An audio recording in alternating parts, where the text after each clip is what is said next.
Hi, this is a Fringe Journal author chat. I'm Martin Kelly, senior editor of Fringe Journal, and with me today is Marcel Martin. Hello, Marcel. Hi, Martin. Nice to talk to Uh, you today. Yeah, nice to see you again. I don't think I've seen you for a while, even on the screen. So Marcel has an article in the February Fringe Journal called Quaker Dreams, and I'll just read your bio from there. Marcel Martin is a member of Swarthmore, PA Meeting, which has recognized her ministry of spiritual nurture among friends. She's the author of Our Life is Love, The Quaker Spiritual Journey, and a Guide to Faithfulness Groups, as well as several Pendle Hill pamphlets. She lives in Chester, PA with her husband, Terry, and website awholeheart.com. And you're a regular with Friends Journal. Or you've been in French Journal many Yeah, times. many Uh, times, yeah. Many times. So tell us about Quaker Dreams here. How did Quakers get into the dream business? Well, the dreams were part of Quakerism from the very beginning, as I write about it in the article. Some of the first Quakers had dreams about Quakerism before they even knew about Quakerism, and it helped to guide them into the movement. But according to Carla Girona, who is an academic who studied dreams, dreams were really important to Quakers for 150 years. They understood that not all dreams come from God, but some of them do. And some of them contain guidance not just for the individual dreamer, but for the community. And so they shared dreams in vocal ministry. They passed them around to each other. They copied them down in these copybooks where they put also, their favorite quotes. They would copy the most important dreams and they would understand them as lessons, sometimes from God.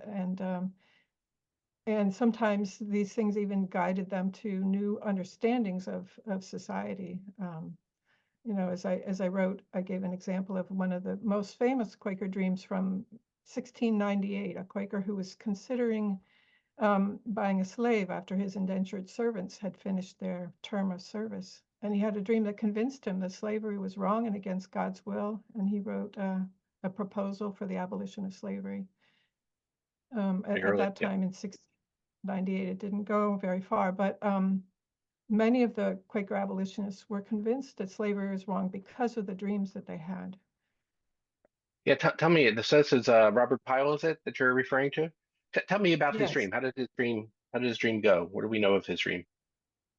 So we know that his indentured servants had finished their terms, and he was thinking, well, if I hire a slave, I mean, if I buy a slave, then I won't have to keep hiring indentured servants. That might be an advantage.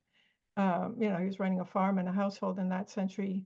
You needed a lot of help from to run the household. Anyway, Hmm? so he had a dream. He had a dream that he found a ladder going straight up to heaven, but it had no support.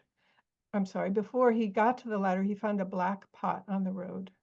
In those days, everyone had black pots, the cast iron pots. That's how they cooked. They hung them over the fire to cook their food. Anyway, he picked up this black pot and he tried to climb the ladder and he found he couldn't climb it while holding onto this pot.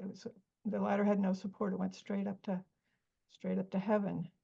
And so he put the pot down. And then he saw someone who's giving refreshment to the people who climbed up the ladder. And he said, "What is this ladder?" And the man said, "This is the ladder that goes up to Christ Jesus." And when he woke from that dream, Quakers were really adept at understanding symbols because they use biblical symbols and images all the time. He understood the black pot to be a symbol of the fact that he was considering buying a slave, and that the dream was showing him that he couldn't do that and climb the ladder to heaven at the He'll same climb the ladder. time. Yeah, Yeah, yeah. And he was so convinced of it that he wrote, as I said, he wrote this proposal for the abolition of slavery. yeah. It took a while for the rest of Quakers. Well, some Quakers were against it, I guess, from the beginning, but uh, Yeah, for institutional Quakers, wasn't until the 1750s and 1770s that they sort of got on board with that. it took a long time. It took a long time because unfortunately some Quakers did did participate in the slave trade and had slaves. So there was a fight inside of Quakers before the whole community understood that it was contrary to God's will. I like the story, the Margaret Fel story you tell too, sort of how Quakers can prepare you. So George Fox was this itinerant preacher, probably dirty, dusty, poor, and he walked into the manor house up there, Furbank Fell, well, near Furbank Fell, I guess the Swarthmore Hall, And there was a lady of the house who came in later, Margaret Fel, who was ready to kick her out. But tell us why she didn't kick him out. Yeah, well, actually, when he first got there, the local minister was there, and they had an argument.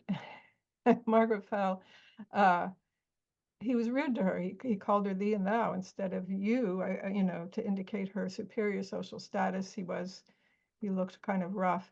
He was wearing a white hat, which was unusual, but she had dreamed that a man with a white hat was going to come and confound the priests. And so she decided to take a chance. She invited him to sleep in her attic where guests and travelers stayed. And she and her family were just moved by when he spoke about his religious beliefs. But anyway, it's because of that dream and the white hat that she took the chance to invite him to stay there. Yeah, and the rest is history. I mean, she was a major protector of the early Quaker movement, major funder of the early Quaker movement. It's hard to imagine Friends really taking off and lasting without the work that she was giving. And of course, she married George Fox later on as well. That's right. Yeah. So but a dream like that indicates that not necessarily that the future is set in advance, but that potentials are known. And the dreams Mm. give us guidance about following one path instead of another, or choosing one potential future as opposed to another.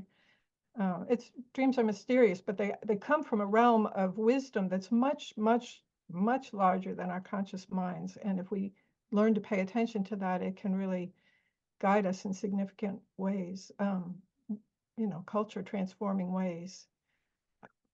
But it's hard to do because dreams have a whole language of symbol, images, metaphors, feelings, and we have become unaccustomed to that language. I think early friends were more accustomed to it because they read the Bible so much, which is full of significant images and metaphors.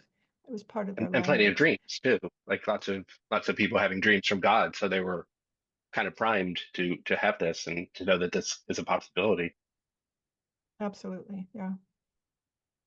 So what happened? Did we just get too rational for this kind of dream? So you say I think around 1800 the 19th century dawns and dreams sort of become less important. Yeah, we become more rational, more intellectual, more scientific, more engaged in life, outward busy lives, less communal maybe.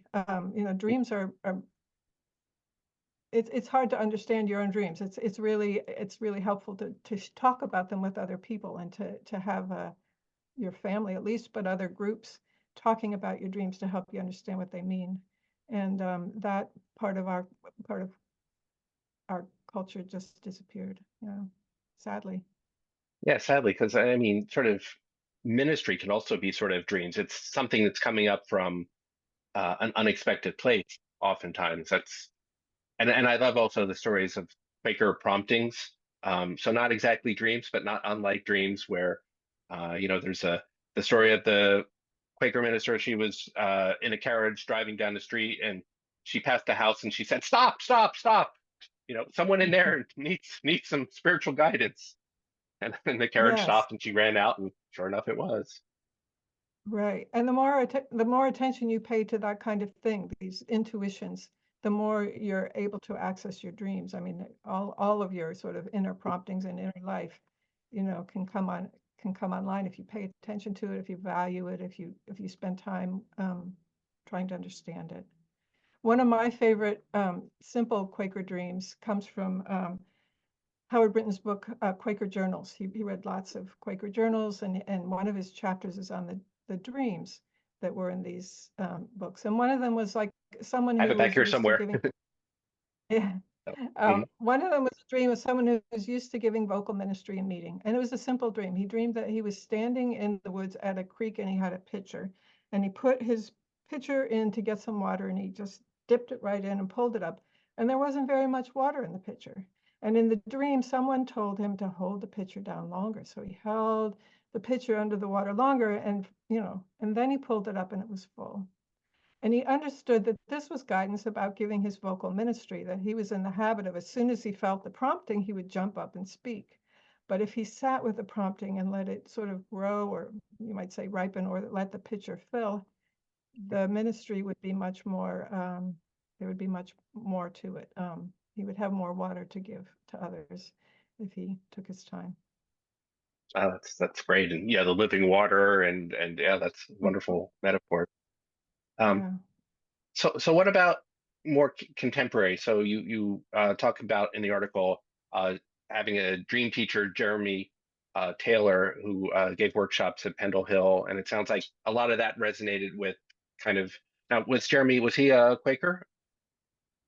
Jeremy was a Methodist minister, Yeah. and he taught at a Methodist seminary for a while, but he also worked with people on their dreams all over the world in other countries, and and then he worked in prison. So he had by the time he came as a teacher to Pendle Hill for 5-day workshops, he had heard thousands of dreams, and he had written books about it, and he studied it, and it was fantastic to be in a 5-day workshop with them.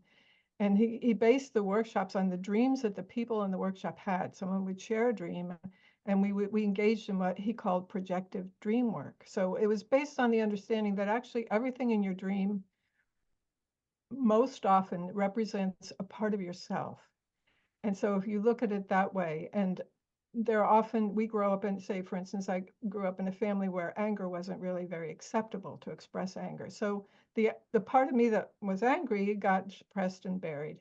And so I might dream about an angry person who's shouting at me, and I would wake up and think, oh, there's this person. Aren't they obnoxious? They're so angry. But if Right. I interpret the dream to mean, oh, this is the angry part of myself, what is this dream showing me about my own anger? Then we can learn from it. So his dream work comes with the understanding that most of the characters in our dreams are actually projections of a part of ourselves. But also we can project onto someone else's dream. And it may or may not relate to what their dream is actually about. But we can say, oh, if this were my dream, this might mean this. And if you're Hmm. the dreamer and you're hearing this, you might go, oh yeah, that speaks to me.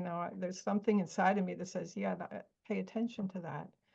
And so you can help each other with interpretation. And in fact, because our dreams often show us those parts of ourselves that we've hidden, that we don't know much about, other people's ideas about our dreams may actually help us see the meaning of them in ways that are helpful to us, because we don't always see these parts of ourselves. We don't want to see them. Yeah. Well, and a lot of it sounded very compatible with friends.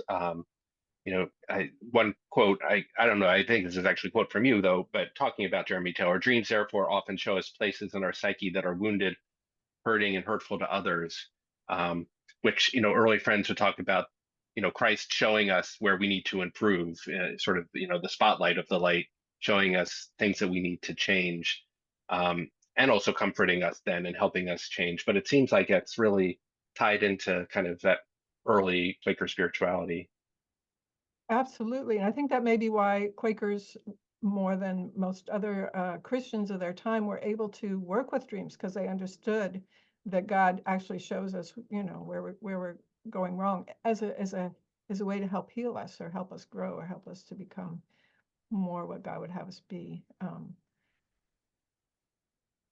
So what about folks who might want to start thinking about dreams and bringing dreams into sort of more of a collective Quaker consciousness? How could one get started? Well, I think you have to start by paying attention to your own dreams. Some people keep a journal by their bed. If you think about your dreams, if you remember a dream and you share it with someone, you talk about it, or you just sit with the images, the symbols, whatever happened, the story.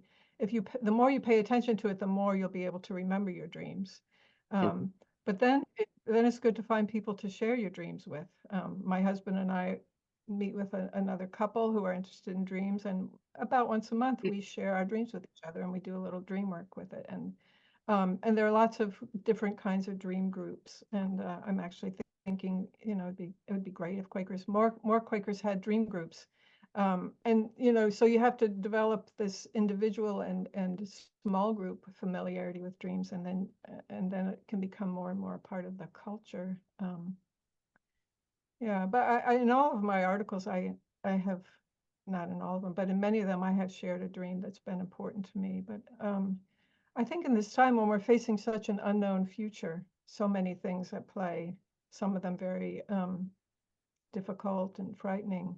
Um, the guidance we can get from dreams can be very important, and especially if we do it in groups and collectively, I think we can find our way into the future in a better way if we're paying attention to the guidance that comes through dreams.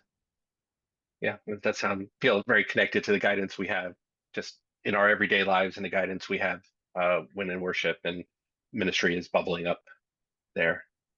Yeah, I Wonderful. think all those things work well together, and the people who pay most attention to their spiritual lives, their prayer lives, worship, who keep a journal are the people who are most likely to remember dreams or to have dreams in which guidance comes, real spiritual guidance comes. Well, this is great. And everyone, this is Marcel Martin, and we're talking about Quaker Dreams is the article. If you need to get more of Marcel, you're going to be in the March issue as well. We have an issue on healing, and dreams can end up towards healing too. So it's sort of a part one, part two, although they are independent articles. And there are many Marcel Martin articles in the French Journal archives. And you do have the website where you write a lot of great stuff, awholeheart.com.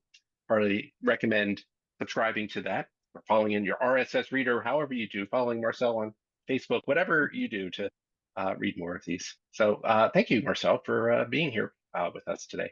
Thank you, Martin. It was a pleasure to talk about dreams with you.